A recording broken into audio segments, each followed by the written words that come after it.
Hepinize merhaba arkadaşlar. Bugün 50 kaldım. Ve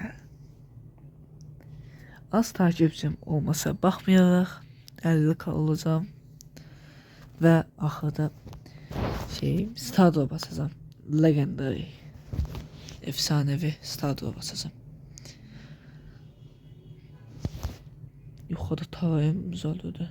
An be neyimiz ya? Oo, kırışma da yukarıda. Gelme. Gelme. Bir tane 50 kavalın başka şey istemem. Gelme. Gelme. Gelme. Hop, gelme. Gelme. Gelme. Yo.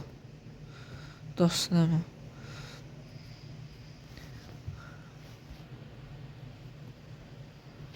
Ha, olmadı. Getməsin kazanması. Ay.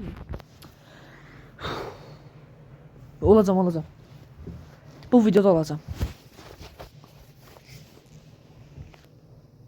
Olacağım.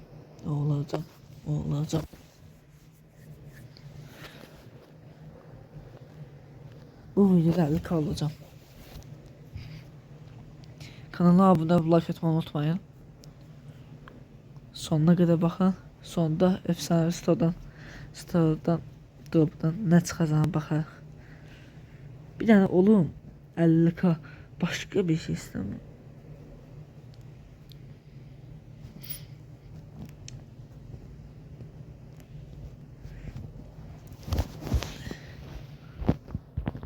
Ha bir de bunun linkini isteyen bana yazsın.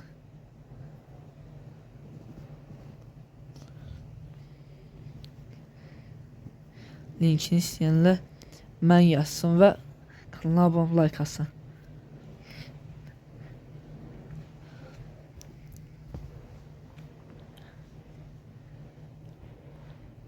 Hadi ve hadi. Bir tane üçüncü oğlum. Yok dördüncü ya. Yanımda kalmadı neyse.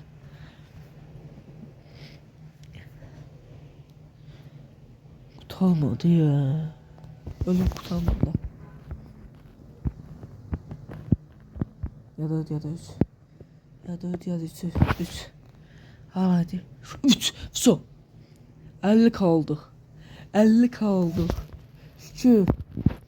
Neçə gündür buna kasıram. Neçə gündür. Hadi.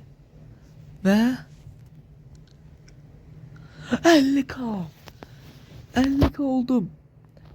Keçdi Stardoor basmağa. Oh, hayırlı olsun. Abone olun.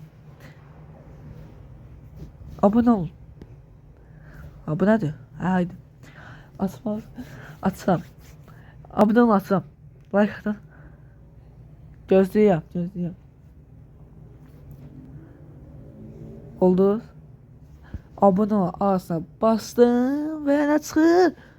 11 çıktı. 11 çıktı. Oh. 11 çıktı. 11.